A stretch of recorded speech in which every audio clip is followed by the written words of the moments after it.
कक्षा के अंतर्गत जो हमारा विषय है गणित, उसके अंतर्गत वर्ग और वर्गमूल के संबंध में आपसे चर्चा करेंगे।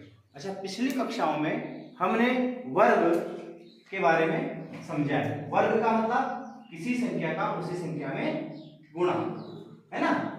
वर्ग किसे कहते हैं? किसी संख्या का उसी संख्या में गुणा, और किसी संख्या की घात 2 लिखने को ही हम वर्ग कहते हैं।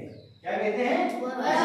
किसी संख्या की घात 2 लिखने को क्या कहते हैं? वर्ग कहते हैं। और इसमें क्या होता है, किसी भी संख्या हो, माना कि 1 है, उसको 1 का जो वर्ग हम लिखते हैं, 1 इसके यहाँ पर 1, इसका मतलब होता है इसको कितनी बार लिखना है?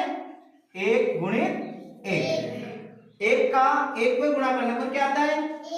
1 ही आता है। हमेशा क्या होता है कि 1 में जो गुणा होता है वो 1 ही आता है। 1 का 1 में गुणा 1 ही आता है। और किसी संख्या में यदि हम 1 का गुणा करते हैं तो उस संख्या में भी वो वैसी संख्या रहती है। तो ये जानने के लिए हमें आज यहाँ पर हम वर्ग के संबंध में अपनी बात करेंगे। फिर हम करेंगे बात 2 का वर्ग। इसको लिखेंगे 2 गुणित 2 इक्वल देन 2 दूने 4। ठीक इसी प्रकार से तुम बता सकते हो कि 3 का वर्ग कितना होता है? 3 गुणित 3 बराबर कितना होता है? 3 3। समझ में आया? इसी प्रकार से हम अगली संख्या क्या है? 4। 4 का वर्ग क्या होता है? 4 गुणित 4 16।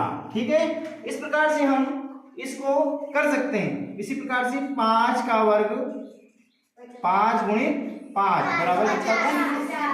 25 होता है। फिर 6 का वर्ग 6 गुणित, जल्दी बताओ, 36। ठीक है, फिर 7 का वर्ग करते हैं, 7 गुणित 7, 7 7 49। फिर 8 का वर्ग करेंगे, 8 का वर्ग करेंगे तो 8 गुणित 8, 8 अठैया तो 9 9